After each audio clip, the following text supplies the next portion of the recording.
There's a new technology where the DMT is fed directly into the bloodstream by drip, and it's possible to keep the individual in the peak DMT state, which normally when you smoke or vape DMT, you're looking, if you're lucky, at 10 minutes, or if you're unlucky, if it's a bad journey, because those 10 minutes can seem like forever. But with DMTX, with the drip feeding of DMT into the bloodstream, these volunteers actually could be kept in the peak state for hours. And unlike LSD, where you rapidly build up tolerance, nobody ever builds up tolerance to DMT. It always hits you with the same power. Even if you took it yesterday and the day before, and you're taking it tomorrow as well, it's still going to have that same power. There's no tolerance there. So that's how they can use that lack of tolerance to keep volunteers in this state. And then when they debrief those volunteers, they're also putting them in MRI scanners and looking at what's happening in the brain.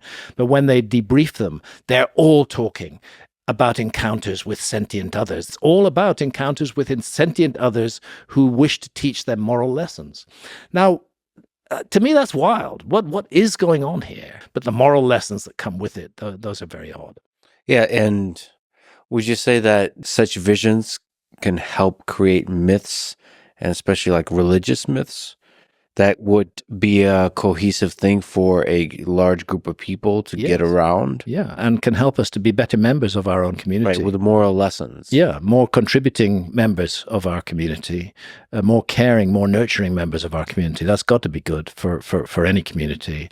I've said this a dozen times. I'll say it again. If I had the power to do so, that anybody running for a powerful political position, particularly if that position is president or head of state in any kind of way, that person has to undergo the ayahuasca ordeal first. They have to have 10 or 12 sessions of ayahuasca as a condition for applying for the job.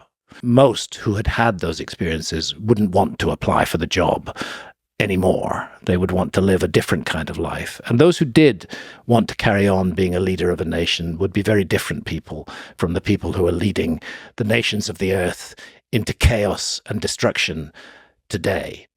Yeah, they would be doing it for the right reasons. I mentioned to you, I recently interviewed Donald Trump and actually brought up politicians would take some form of psychedelic at the very least. I mean, this raises an interesting point, which is the role of government in controlling our consciousness.